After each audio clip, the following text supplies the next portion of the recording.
Salut à tous et bienvenue dans un nouveau décryptage, cette fois-ci en vidéo. On est très heureux de vous retrouver pour cette nouvelle année 2020. Et cette semaine, vous avez décidé de parler de la démission des 1200 médecins hospitaliers en France. Alors, quelle est l'origine de cette crise et qui sont concernés? C'est parti pour un nouveau décryptage.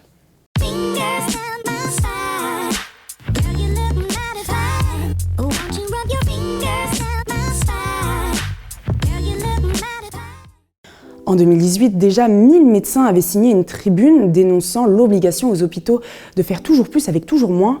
Ils décrivaient une dégradation des conditions de travail avec épuisement, démotivation, voire même suicide de certains soignants et donc une baisse de qualité des soins. Le 14 janvier dernier, 1200 médecins hospitaliers ont annoncé officiellement leur démission dans une lettre adressée à Agnès Buzyn, ministre de la Santé. Cette mesure dénonce un budget et des salaires jugés encore trop faibles selon ces praticiens.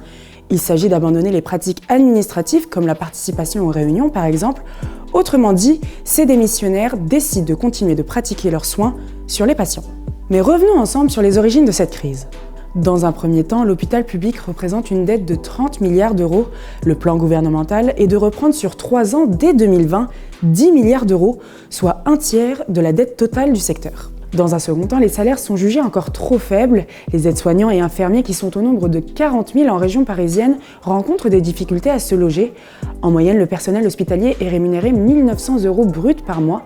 Toutefois, le gouvernement avait prévu de leur attribuer une prime annuelle d'un montant de 800 €. De plus, depuis 2005, le financement public des établissements de santé repose sur le nombre de séjours enregistrés et les actes pratiqués par les médecins. Certains services se retrouvent supprimés. Les services les plus touchés sont essentiellement ceux de la réanimation pédiatrique. En décembre dernier, la fermeture de ce secteur à l'hôpital du Mans avait rassemblé plus de 4000 signataires pour une pétition en 2 jours. Le manque de moyens pousse même certains praticiens à quitter le service public pour aller vers du privé. Moi, il y a vraiment des fois où je reviens de week-end et je me dis mais ça va tellement mal dans tous les services qu'il y en a un qui va faire une bêtise. C'est des erreurs médicales, c'est des gens qui travaillent dans la crainte et dans l'appréhension. Et moi, c'était vraiment pas du tout ma conception de l'hôpital et encore moins celle de l'hôpital public.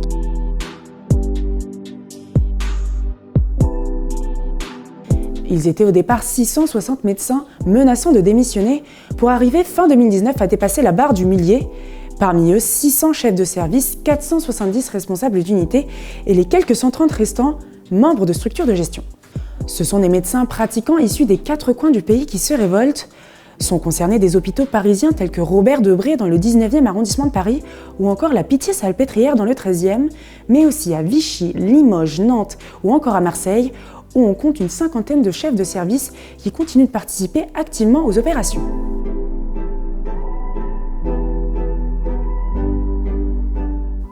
Ces médecins dénoncent un manque estimé à 600 millions d'euros aux 200 millions supplémentaires dégagés par le gouvernement pour 2020 en faveur de l'hôpital public.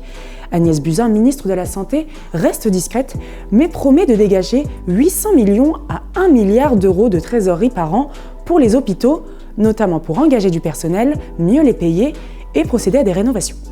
En attendant une confrontation pour d'éventuelles négociations avec l'État, le personnel de santé en France reste mobilisé pour continuer de se battre.